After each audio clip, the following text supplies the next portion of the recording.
اور مارکیٹ میں فروخت کے لیے پیش کی جائے گی۔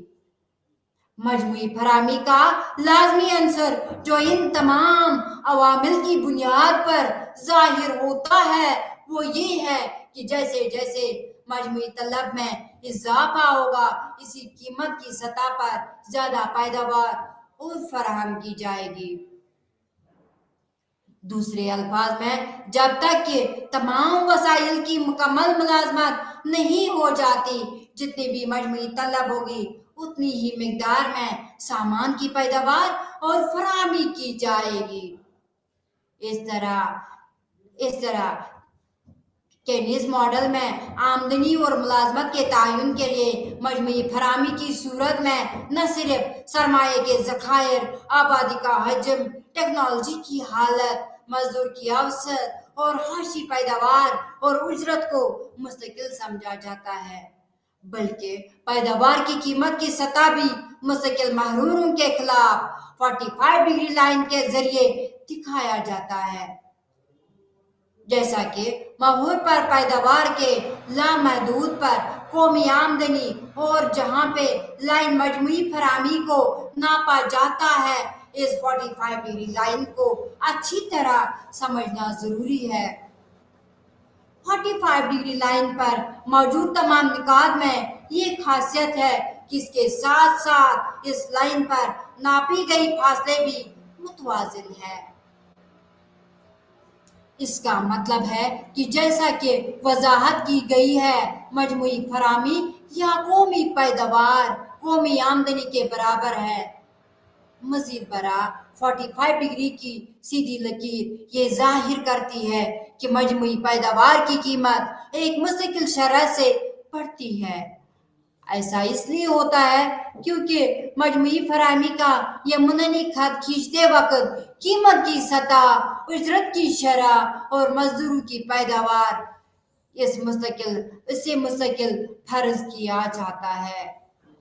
اگر قیمت کی سطح، اجرت یا پیداواریت مجموعی پیداوار کی سطح میں تبدیلی کے ساتھ بدلتی ہے تو مجموعی فراہمی کا منحنی خط پوری طرح سے 45 ڈگری کی سیدھی لکیر نہیں ہو سکتا۔ اوپر بیان کردہ کے مطابق 45 ڈگری کی لکیر دو چیزیں ظاہر کرتی ہے۔ سب سے پہلے یہ ظاہر کرتی ہے کہ مختلف سطحوں پر مجموعی پیداوار یا اشیاء کی فراہمی دونوں صارفین اور سرمایہ اشیاء دی گئی قیمت کی سطح پر فروخت کے لیے پیش کی جائیں گی۔ اس کا مطلب ہے کہ وسائل کی مکمل ملازمت کی سطح تک مجموعی پیداوار کی کسی بھی مقدار کی فراہمی دی گئی قیمت کی سطح پر فراہم کی جائے گی جو مجموعی طلب پر منحصر ہوگی۔ جتنی زیادہ مجموعی طلب ہوگی اتنی ہی زیادہ مجموعی پیداوار کی فراہمی ہوگی۔ دوسرا، یہ قومی آمدنی کو پیسوں کی شکل میں ظاہر کرتی ہے۔ در حقیقت جیسا کہ آپ نے قومی آمدنی کے حسابات میں پڑھا ہوگا قومی پیداوار اور قومی آمدنی ایک ہی چیز ہے۔ قومی آمدنی کی توازن کی سطح۔ اب ہم وضاحت کریں گے کہ مجموعی طلب اور مجموعی فراہمی کے منحنی خطوط سی کے انقطاع کے ذریعے قومی آمدنی کی توازن کی سطح کیسے متعین ہوتی ہے۔ یہاں منحنی خط مجموعی طلب کو ظاہر کرتا ہے اور 45 ڈگری فراہمی کو ظاہر کرتی ہے۔ جیسا کہ یہاں پہ یہ دکھایا گیا ہے کہ یہ دو منحنی کے توازن کا نقطہ کے مطابق ہے۔ مجموعی طلب مجموعی فراہمی کے برابر ہے، لہذا توازن کی سطح پر قومی آمدنی کو ظاہر کرتا ہے۔ اب آمدنی توازن اس سے کم نہیں ہو سکتی۔ اس کی وجہ یہ ہے کہ کسی بھی سطح پر اس سے کم ہوگی مجموعی طلب، مجموعی پیداوار یعنی قومی آمدنی جو منحنی خط 45 ڈگری کی لکیر سے اوپر واقع C+I فراہمی سے زیادہ ہوگی، کیونکہ یہاں پہ y=c+i جو کہ مجموعی فراہمی کو ظاہر کرتی ہے۔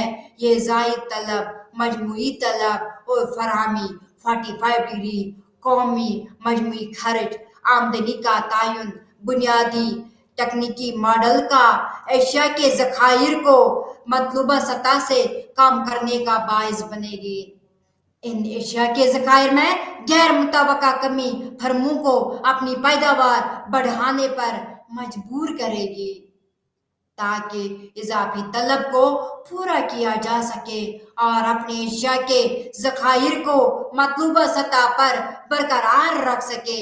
اس طرح جب قومی آمدنی کی کسی دی گئی سطح پر مجموعی خرچ یعنی مجموعی طلب مجموعی فراہمی سے تجاوز کرے گا تو قومی آمدنی میں اضافہ ہوگا۔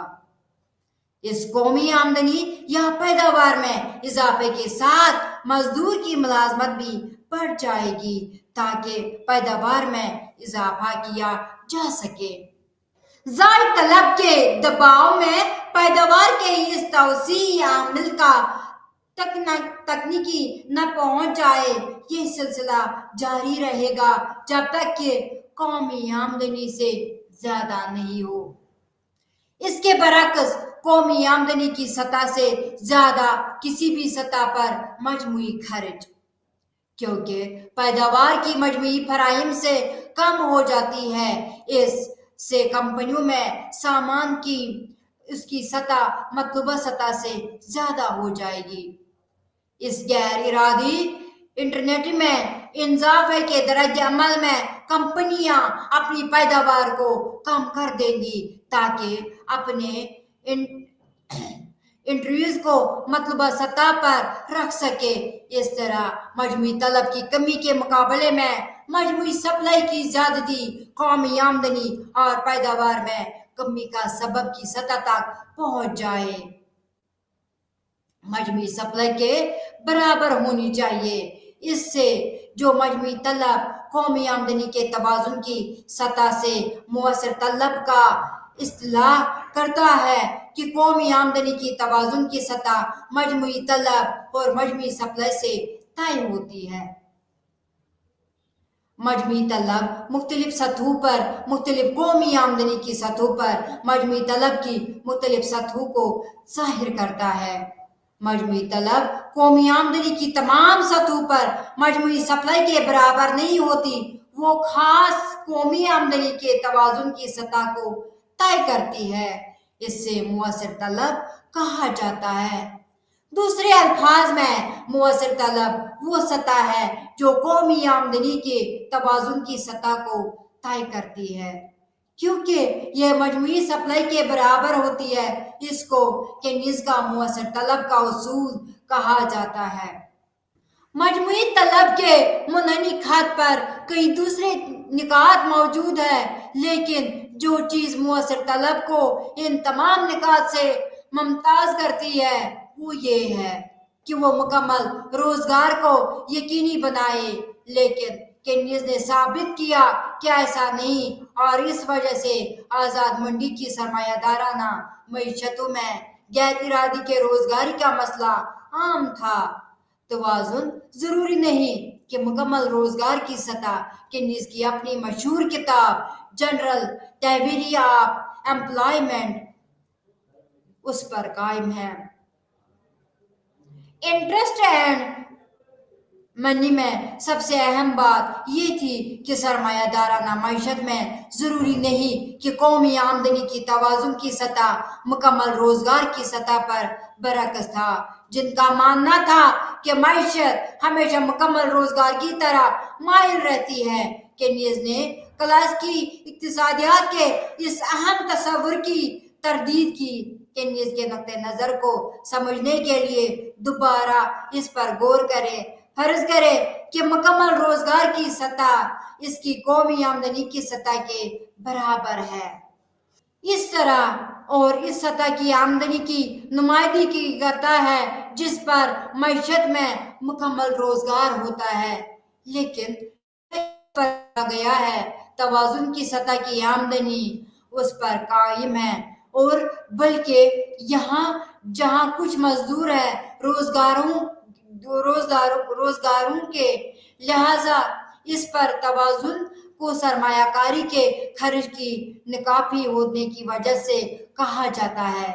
یہ بات قابل ذکر ہے کہ ایمپلائمنٹ ایکویلیبریم میں دکھائی گئی صورتحال میں توازن کی سطح قومی آمدنی پر مکمل روزگار کی سطح پر صرف اس وقت قائم ہوگی جب سرمایہ کار کی طلب اتنی زیادہ ہو کہ آمدنی اور خرچ کے درمیان کی بچت کے فرق کو پورا کر سکے۔ مکمل روزگار کی سطح کی آمدنی یہاں اس کے مطابق کمیونٹی کی بچت اور ایچ ہے، لہذا اگر توازن کو برابر ہونی چاہیے لیکن موجودہ سرمایہ کاری کی طلب صرف اس لیے برابر ہوتی ہے جو سرمایہ کاری کی سطح اور مننی کو استعمال کی سطح کے طور پر استعمال کیا جائے تو سی پلس آئی مننی مجموعی طلب کی سطح کی نمائندگی کرے گا۔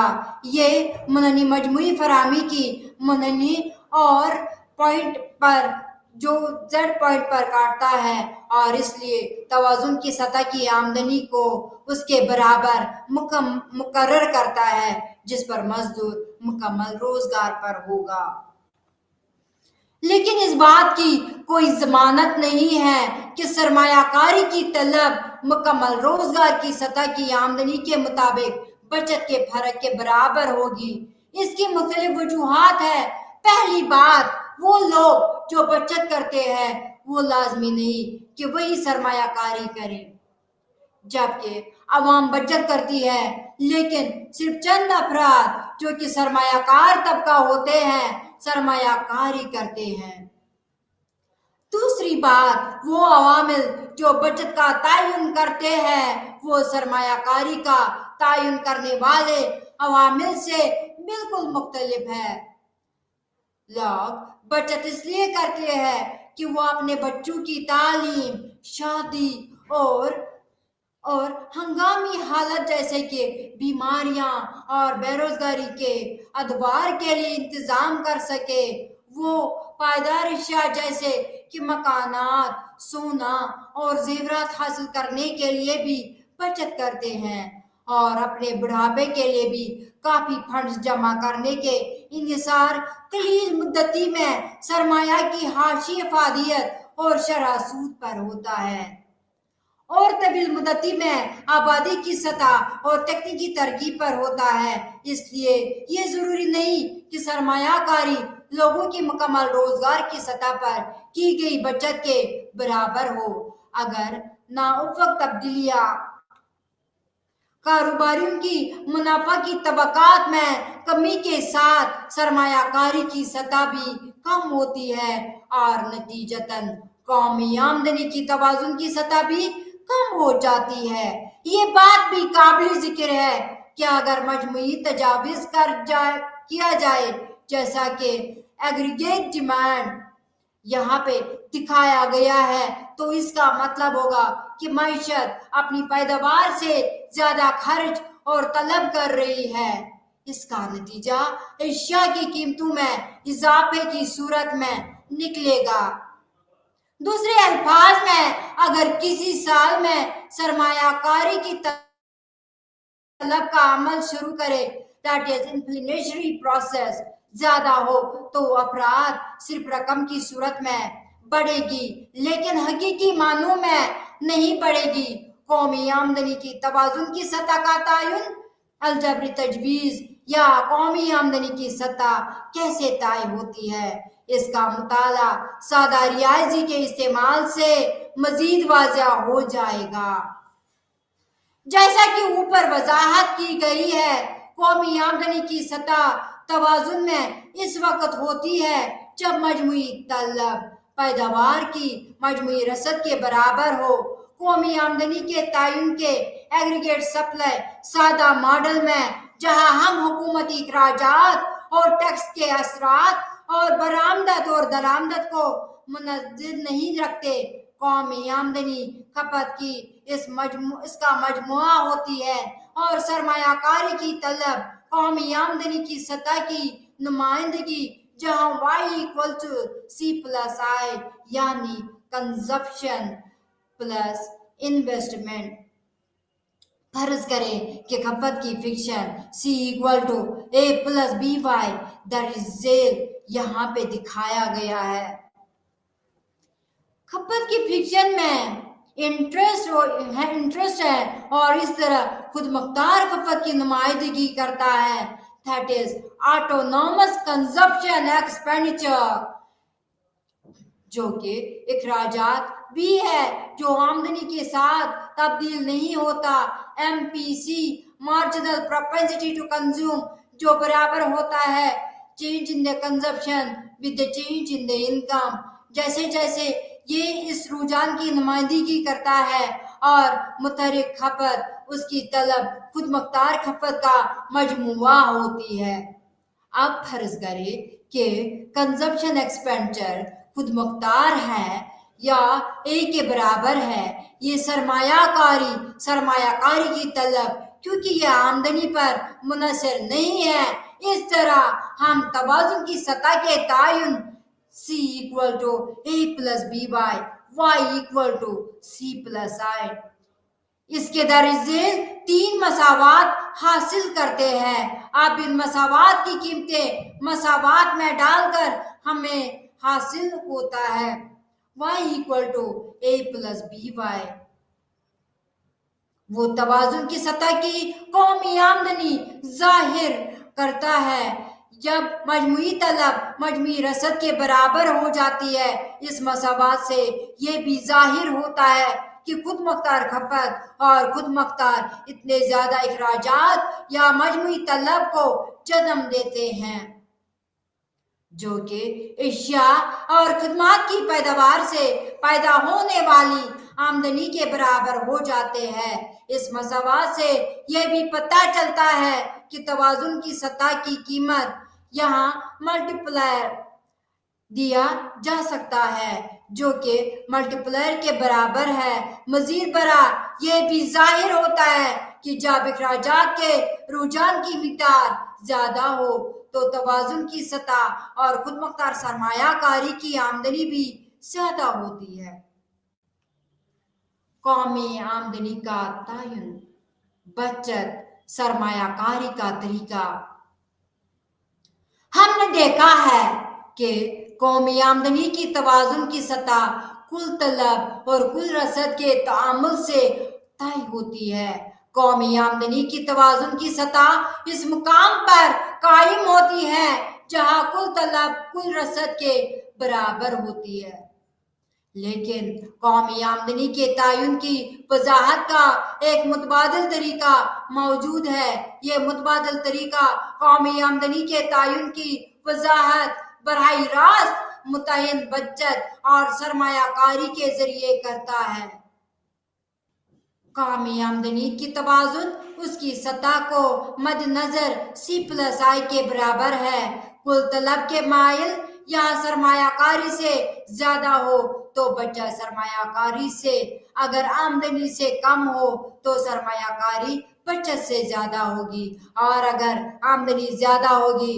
یہ واضح ہے کہ متعین بچت اور سرمایہ کاری صرف توازن کی سطح پر ہی برابر ہے، اور جب متعین بچت اور سرمایہ کاری کے برابر نہیں ہوتی تو قومی آمدنی توازن میں نہیں ہوگی. آئیے دیکھتے ہیں کہ یہ کیوں ہے اور قومی آمدنی متعین بچت اور سرمایہ کاری کے ذریعے کیسے طے ہوتی ہے. جب کسی سطح پر قومی آمدنی کاروباری افراد کی طرف سے متعین سرمایہ کاری، یہ بیان قومی آمدنی کے تعین کو بچت اور سرمایہ کاری کے ذریعے سمجھاتا ہے. بچت کچھ پیسوں کو آمدنی کے دائرے سے نکالنے کی نمائندگی کرتی ہے جبکہ سرمایہ کاری پیسوں کو آمدنی کے دائرے میں ڈالنے کی نمائندگی کرتی ہے. اگر متوقع سرمایہ کاری متوقع بچت سے زیادہ ہے تو اس کا مطلب ہے کہ زیادہ پیسہ آمدنی کے دائرے میں ڈالا گیا ہے، جس کے نتیجے میں قومی آمدنی میں اضافہ ہوگا۔ اس کے برعکس اگر سرمایہ کاری متوقع بچت سے کم ہے تو کم پیسہ آمدنی کی دائرے میں ڈالا گیا ہے، جس کے نتیجے میں قومی آمدنی کم ہو جائے گی۔ لیکن جب سرمایہ کاری بالکل بچت کے برابر ہوگی تو اس کا مطلب ہے کہ جتنا پیسہ آمدنی کی دائرے میں ڈالا گیا ہے اتنا ہی نکالا بھی گیا ہے، اور قومی آمدنی نہ تو بڑھے گی اور نہ کم ہوگی، بلکہ جہاں متوقع سرمایہ کاری متوقع بچت کے برابر ہوگی۔ اس تصور کو یہاں پہ واضح کیا گیا ہے۔ یہاں قومی آمدنی بچت کا منحنی خط ہے جو مختلف سطحوں پر دکھائی گئی ہے۔ منحنی خط سرمایہ کاری کی طلب بچت کی نمائندگی کرتا ہے، جبکہ مہر کے متوازی سرمایہ کاری کا منحنی خط کو ظاہر کرتا ہے، جو اس مفروضے پر مبنی ہے کہ کسی بھی سال میں سرمایہ کار ایک خاص رقم کی سرمایہ کاری کرنا چاہتے ہیں۔ یہاں پہ اس کے برعکس آمدنی کی سطح ہونے پر متوقع سرمایہ کاری متوقع بچت سے کم ہوتی ہے۔ اگر متوقع سرمایہ کاری متوقع بچت سے کم ہو تو اس کے نتیجے میں آمدنی کم ہو جائے گی، آمدنی میں کمی جاری رہے گی جب تک کہ اس سطح پر متوقع برابر نہ ہو جائے۔ سرمایہ کاری اور متوقع بچت برابر ہوتی ہے، اس لیے نہ آمدنی بڑھنے کی رجحان ہوتا ہے اور نہ کم ہونے کا، لہذا قومی آمدنی پر تعین کی جاتی ہے۔ اس طرح یہ واضح ہے کہ قومی آمدنی سرمایہ کاری اور بچت کے ذریعے تعین کی جاتی ہے۔ دو طریقوں کے مابین ہم آہنگی میں آمدنی کے تعین کی وضاحت دو طریقوں سے کی گئی ہے۔ قومی آمدنی کی توازن کی سطح وہ ہے جہاں دو شرائط پوری ہوتی ہے: کل طلب برابر ہے کل رسد، اور متوقع سرمایہ کاری برابر ہے متوقع بچت۔ جیسا کہ اوپر وضاحت کی گئی ہے، کل طلب اور کل رسد کے مابین برابری اور متوقع سرمایہ کاری اور متوقع بچت کے مابین برابری حقیقت میں کہ بچت کا منحنی خط سے اخذ کیا گیا ہے اور مختلف آمدنی کی سطح پر افعال کے معنی آمدنی اور خرچ کے درمیان فرق کو ماپتا ہے۔ مزید یہ کہ نیچے کے حصے میں خرچ کرنے کی افعال کے منحنی خط بنایا گیا سرمایہ کاری کا منحنی خط فرق کا مطلب متوقع سرمایہ کاری ہے جو اس شکل میں فرض کی گئی ہے۔ اس طرح ہم دیکھتے ہیں کہ نیچے کے حصے میں بنائے گئے بچت اور سرمایہ کاری کے منحنی خطوط اوپر والے حصے میں دکھائی جانے والی کل طلب اور کل رسد میں موجود ہے۔ یہی وجہ ہے کہ متوقع بچت اور متوقع سرمایہ کاری کی اس سطح کو متعین کرتے ہیں، جو منحنی خطوط بھی قومی آمدنی اور کل رسد کے برابر کے ذریعے تعین کی جاتی ہے۔ کل طلب بچت سرمایہ کاری کے طریقے کا الجبری تجزیہ یہی کہ قومی آمدنی کی سطح متوقع بچت اور متوقع سرمایہ کاری کی برابری کے ذریعے متعین ہوتی ہے۔ وہ توازن کی حالت سے اخذ کی جا سکتی ہے جہاں آمدنی مؤثر طلب کے برابر خرچ ہماری سادہ معیشت میں کل طلب Y=AD ہوتی ہے، یعنی AD کرنے کے اخراجات اور سرمایہ کاری کے اخراجات کا مجموعہ ہے، لہذا Y برابر ہے C+I۔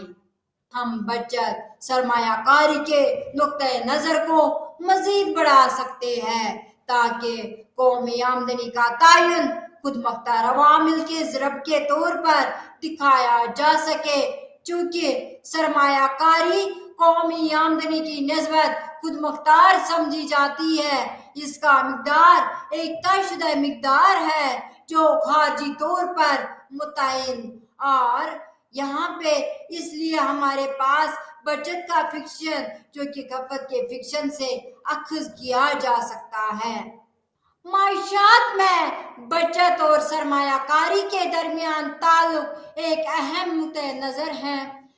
تاریخ میں بہت سے ماہرین اقتصادیات کا خیال تھا کہ بچت اور سرمایہ کاری عام طور پر برابر نہیں ہوتی، بلکہ صرف اس وقت برابر ہوتی ہے جب معیشت توازن میں ہو۔ انہوں نے کہا کہ سود کی شرح میں تبدیلی اس برابری کو لاتی ہے۔ تاہم جیم کینیز نے اپنی کتاب general theory of employment, interest and money میں یہ تجویز کیا کہ بچت اور سرمایہ کاری ہمیشہ برابر ہوتی ہے۔ اس نے اس بات پر وسیع بحث چھیڑ دی کہ آیا بچت اور سرمایہ کاری ہمیشہ برابر ہے یا عموماً غیر برابر ہے۔ جدید ماہرین اقتصادیات اب بچت اور سرمایہ کاری کے تعلق کو دو مختلف طریقوں سے سمجھتے ہیں۔ توازن کا نقطۂ نظر: بچت اور سرمایہ کاری ہمیشہ برابر ہوتی ہے، چاہیے معیشت توازن میں ہو یا نہ ہو۔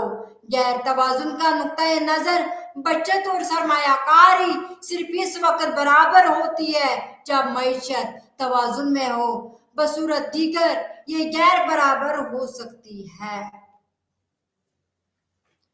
سرمایہ کاری کا مطلب ہے کہ سرمایہ کے اسٹاک میں اضافہ، جس میں نئی مشین، خام مال، عمارتیں اور آلات شامل ہیں۔ یہ ایک فلو کی اصطلاح ہے، یعنی ایک مدت کے دوران ماپی جاتی ہے اور سرمایہ کے اسٹاک میں خالص اضافہ کی نمائندگی کرتی ہے۔ بچت وہ حصہ ہے جو آمدنی پر خرچ نہیں کیا جاتا اور آمدنی اور کھپت کی خرچ کے درمیان فرق کے طور پر حساب کی جاتی ہے۔ سرمایہ کاری کا خرچ کھپت کے خرچ میں شامل نہیں ہوتا، بلکہ یہ بچت کا حصہ ہوتا ہے۔ مثال کے طور پر اگر کسی کسان کی آمدنی 10,000 روپے ہے، جس میں سے 6,000 روپے کھپت پر خرچ ہوتے ہیں اور 2,000 روپے سرمایہ کاری پر خرچ ہوتے ہیں، جیسے بنیادی ڈھانچے کی تعمیر، تو بچت 4,000 روپے ہوگی۔ اس لیے اس کے نظریے کو بیان کرتا ہے کہ نیز یہ پیراگراف کہ نیز بچت اور سرمایہ کاری ہمیشہ مساوی ہوتی ہے۔ اس نے یہ ثابت کیا کہ بچت اور سرمایہ کاری ہمیشہ مساوی ہوتے ہیں، چاہیے وہ مختلف لوگوں اور مقاصد کے لیے کی جاتی ہے۔ بچت اور سرمایہ کاری کی یہ مساوات اس طرح بیان کی جا سکتی ہے: ملک کی آمدنی دو طریقوں سے حاصل کی جاتی ہے: صارفین کی اشیاء اور خدمات پیدا کر کے، سرمایہ کاری کی اشیاء پیدا کر کے۔ قومی آمدنی میں صارفین کی اشیاء اور خدمات کی قیمت اور سرمایہ کاری کی اشیاء کی قیمت شامل ہوتی ہے۔ اس کو اس طرح ظاہر کیا جاتا ہے: Y-C ملکی آمدنی برابر ہے کھپت پلس سرمایہ کاری کھپت اور قومی آمدنی، جہاں دوسری طرف قومی آمدنی کے خرچ کرنے کے پہلو پر قومی آمدنی کو مکمل طور پر کھپت پر خرچ کیا جا سکتا ہے، لیکن عام طور پر ایسا نہیں ہوتا۔ حقیقت میں کل آمدنی کا کچھ حصہ کھپت پر خرچ ہوتا ہے اور باقی بچت ہوتی ہے۔ اس سے ہمیں درج ذیل مساوات ملتی ہے: ملک کی آمدنی برابر ہے Y-C برابر ہے S کھپت پلس بچت۔ یہ دونوں مساواتوں نمبر 1 اور نمبر 2 میں واضح ہے کہ قومی آمدنی کھپت اور سرمایہ کاری کا مجموعہ ہے اور کھپت اور بچت کا مجموعہ بھی ہے۔ اس سے یہ نتیجہ نکلتا ہے کہ کھپت پلس بچت برابر ہے کھپت پلس سرمایہ کار، یعنی بچت برابر ہے سرمایہ کار۔ اس تفصیل سے یہ ثابت ہوتا ہے کہ بچت اور سرمایہ کاری ہمیشہ ایک دوسرے کے برابر ہوتے ہیں، کیونکہ بچت وہ حصہ ہے جو کھپت پر خرچ نہیں ہوتا اور سرمایہ کاری وہ حصہ ہے جو کنزمپشن کے علاوہ پیدا کیا جاتا ہے۔ ان معنوں میں ایکسپوزٹ اس طرح عملی یا بچت اور سرمایہ کاری تعریف کے متعلق ہمیشہ برابر ہوتی ہے۔ میکرو اکنامکس میں بچت اور سرمایہ کاری کا مطلب فرد کی بچت اور سرمایہ کاری سے نہیں ہے، بلکہ پورے معاشرے یا ملک کی بچت اور سرمایہ کاری سے ہے۔ فرد کی بچت اور سرمایہ کاری مختلف ہو سکتی ہے، لیکن حقیقت میں ملک کی بچت ہمیشہ سرمایہ کاری کے برابر ہوتی ہے۔ اب سوال یہ پیدا ہوتا ہے کہ حقیقت میں بچت اور سرمایہ کاری ہمیشہ کیوں برابر ہوتی ہے؟ مثلاً جب کاروباری افراد کم سرمایہ کاری کا سرمایہ ایکسپوزٹ ارادہ کرتے ہیں تو حقیقی کاری کیسے بچت کے برابر ہو جاتی ہے؟ دوسری طرف اگر منصوبہ بندی شدہ یا مقصود سرمایہ کاری منصوبہ بندی شدہ بچت سے زیادہ ہو تو سرمایہ کاری اور بچت کیسے ہوگی؟ حقیقی برابر ہو جاتی ہے۔ اس سلسلے میں کینیز کے مطابق جدید ماہرین اقتصادیات سرمایہ کاری میں منصوبہ بند یا غیر ارادی ذخیرہ سرمایہ کاری کی تبدیلیاں ہی ہے جو کسی بھی وقت میں حقیقی سرمایہ کاری اور بچت کو برابر کرتی ہے۔ مثال کے طور پر جب قومی آمدنی کی سطح پر منصوبہ بندی شدہ سرمایہ کاری سے زیادہ بچت منصوبہ بندی شدہ اتنے نہیں ہوتے کہ تمام تیار شدہ C+I ہوتی ہے تو مجموعی اخراجات مال خریدا جا سکے۔ نتیجتاً کاروباری افراد کے پاس سامان کے ذخائر میں غیر منصوبہ بند یا غیر ارادی اضافہ ہوتا ہے چونکہ قیمتیں مقرر رہتی ہیں، اس لیے طلب کی کمی کی وجہ سے یہ اضافہ ہوتا ہے۔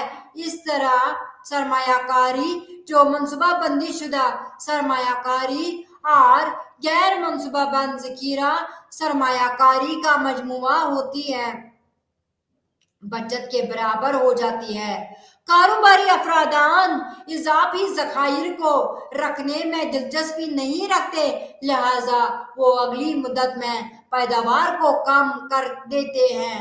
دوسری طرف اگر کسی مدت میں منصوبہ بندی شدہ سرمایہ کاری منصوبہ بندی شدہ تو مجموعی اخراجات فروخت کی مقدار منصوبہ بندی شدہ پیداوار سے زیادہ ہو جائے گی۔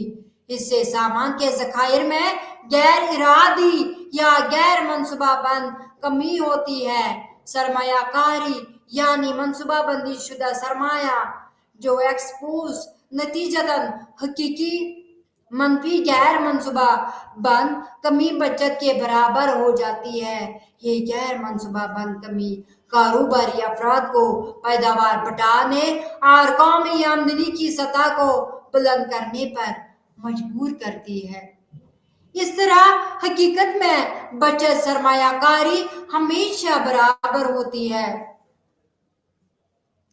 منصوبہ بندی شدہ بچت اور سرمایہ کاری صرف توازن کی حالت میں برابر ہوتی ہیں، جیسے کہ ایکویلیبریم۔ جیسے ابھی اوپر ذکر کیا گیا، منصوبہ بندی شدہ یا بچت اور سرمایہ کاری مختلف ہو سکتی ہے۔ دراصل منصوبہ بچت اور سرمایہ کاری عموماً ایک بندی شدہ یا دوسرے کے برابر نہیں ہوتی۔ اس کی وجہ یہ ہے کہ بچت عام عوام کے مختلف طبقات جبکہ سرمایہ کاری کاروباری طبقے کی طرف سے کی جاتی ہے اور عام طور پر سرمایہ کی حاشیہ تاثیر اور شرح سود پر منحصر ہوتی ہے۔